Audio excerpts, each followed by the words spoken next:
जय श्री कृष्णा मित्रों, जय माता दी। कैसे हैं आप सब? चैनल पे नए हैं तो चैनल को सब्सक्राइब कर लें ताकि हमारे द्वारा बनाई हुई कोई भी वीडियो सबसे पहले आपको प्राप्त हो।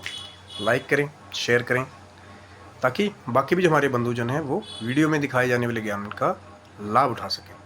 मित्रों, आज बात कर रहे हैं कि बहुत सारे लोग ये कहते हैं कि कैसे हमेशा ही लक्ष्मी जी हमारे घर में वास करें और कभी हमारे को धन की कमी ना हो। अब बहुत सारे लोग इसके लिए बहुत सारे उपाय करते हैं कि शुक्रवार को माँ लक्ष्मी का विशेष पूजन करते हैं। कई लोग बड़े बड़े अनुष्ठान करते हैं और कई लोग श्री यंत्र जो है वो यहाँ तक कि कई लोग तो उसको स्वर्ण का बना करके चांदी का फिर उसको भी लगवा लेते हैं। लेकिन जो एक कहते हैं कि एक स्वभाव होता है किसी का, उसको बदलना बड़ा कठिन होता है, पर कुछ चेंजेस करने के बाद उसके स्वभाव में थोड़ा ठहराव आ जाता है। जैसे कईयों का मंगल ज़्यादा उग्र हो अगर, तो लोग उसके लिए उपाय क्या बताते हैं कि छोटी उंगली में आप एक सुच्चा मोती धारण करें तो बैलेंस हो जाएगा। तो ऐसे ही आज बात करें लक्ष्मी जी की। जब लोगों के अंदर प्रश्न आता है कि लक्ष्मी को हम कैसे स्थिर स्थायी करें कि कभी हमारे पास धन की कमी ना हो, कभी निर्धनता आए ना, जितनी ज़रूरत पड़े उतना बस मिल जाए, तो उसके लिए एक वेदों का भी उपाय बताया हुआ है। क्योंकि जो लक्ष्मी जी हैं वो अकेले थोड़ी सी चंचल स्वभाव की बताई जाती हैं कि आज यहाँ तो कल वहाँ। और वाहन तो माता का सबको पता ही है कि उल्लू है। तो उल्लू को उल्लू क्यों कहते हैं ये सब विद्वान जन जानते हैं कि उल्लू की क्वालिटीज़ क्या हैं, पर उसकी भी एक अलग कथा है कि कैसे उल्लू माँ लक्ष्मी जी का वाहन बना। शायद जब आप चैनल को सब्सक्राइब करेंगे तो सबसे पहले वो वीडियो आपको प्राप्त होगा, जब माँ लक्ष्मी कृपा से हम वो वीडियो भी बनाने की कोशिश रहेगी कि उल्लू कैसे माँ का वाहन बना।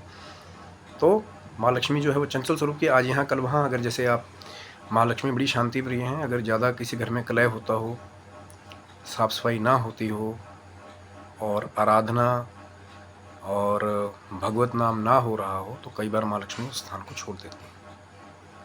अब कई जगह कई लोग कहते हैं यार कि हम तो देखते हैं कि महाराज जो हमारा बगल वाला है वो मांसाहारी भी है, वो दुराचारी भी है, अत्याचारी भी है, लेकिन फिर भी उसको कोई पैसे कमी नहीं। तो मैंने पहले भी कई बार वही बात कहते हैं, कई लोगों का जो पिछला अकाउंट बैलेंस जब वो भरा हुआ लेकर के आते हैं, तो जब तक उनका वो पुण्य क्षीण नहीं हो जाता तब तक वो उन लग्जरीज का, ऐश्वर्य का उपभोग करते हैं जो पिछले जन्म का लेकर के हैं। लेकिन जिनका पिछला बैलेंस भी जीरो है, पिछले जन्म का अब का भी जीरो है, तो वो उनकी रीस ना करें। वो उनका कर्म था, एक ना एक दिन पर ज़रूर आएगा जब वो पाप करते रहेंगे, उनका पुण्य क्षीण हो जाएगा। तो आप देखेंगे कि बड़े बड़े इंडस्ट्रियलिस्ट लोग भी जो है वो रोड पे आ जाते हैं एक बार कि 50 साल राज किया शेयर बाजार पे, लेकिन एक ही दिन ऐसा है कि सब कुछ बिक गया। तो जब तक पुण्य है तब तक आप उसका भोग करेंगे, जब क्षीण हो जाएगा फिर वही जीरो से स्टार्ट करना पड़ेगा। लेकिन जिनका पिछले जन्म में भी जीरो था, इस जन्म में भी जीरो है, अभी भी निर्धन है, वो क्या करें? तो जो चाहते हैं कि लक्ष्मी जी स्थायी रूप से रहें, हमारे घर में कभी धन की कमी ना हो, जितना हम चाहे हमें खर्चा आ जाए फिर वो पूरा हो जाए, और कभी हमें ये दुख ना रहे कि लोग हमें क्या बोलेंगे, गरीब है, इनके घर में पैसे नहीं है, या ये चीज़ नहीं है, वो चीज़ नहीं है। जितनी भी आवश्यक जो आज की भौतिक जीवन की सुविधाएं हैं वो माँ लक्ष्मी की कृपा से ही प्राप्त होती है। कल को आपके बच्चे हैं, बड़े होंगे, उनकी शिक्षा के लिए भी पैसे देने हैं, गुड़िया बड़ी हो रही है, उसका विवाह भी करना है, या चाहे बेटा बड़ा हो रहा है, फिर सबको भोजन भी कराना है शादी वाले दिन, या कोई रोग आ गया है तो उसके लिए पैसे भी देने हैं, घर बनाना है अपना।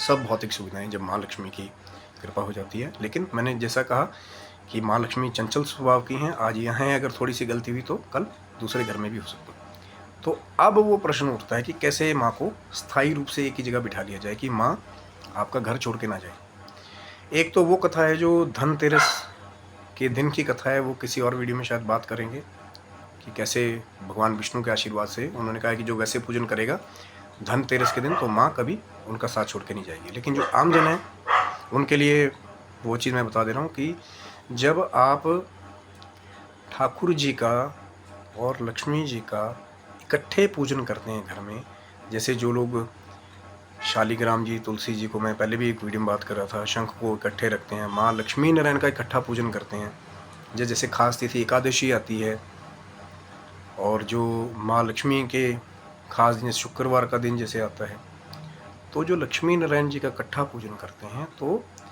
जहाँ पति है वहीं पर पत्नी का स्थान है, तो जहाँ ठाकुर जी है वहीं लक्ष्मी जी का स्थान है, क्योंकि ठाकुर जी के ही श्रीवत्स में माँ लक्ष्मी का स्थान बताया जाता है। तो इसलिए जो भी चाहते हैं कि माँ लक्ष्मी स्थायी रहे, तो पति के आशीर्वाद से और पति के सानिध्य से लक्ष्मी फिर वहाँ ना चाहते हुए भी माँ को फिर रहना पड़ेगा। तो ये है वो उपाय मित्रों कि लक्ष्मी नारायण का इकट्ठा पूजन करें, ताकि ठाकुर जी की और लक्ष्मी जी की जो सम्मिलित ऊर्जाएं हैं, जो सम्मिलित आशीर्वाद है, वो आपके घर पे बरसता रहे, क्योंकि ठाकुर जी अपने भक्तों के सानिध्य में और बस में रहने वाले हैं, और माँ लक्ष्मी ठाकुर जी के साथ रहने वाली है। अब कई आके उठ के कहेंगे जी हम तो सिर्फ ठाकुर जी का पूजन करते हैं, तो कई बार ऐसा भी देखा गया कि फिर बैराग की तरफ चल पड़ते हैं फिर।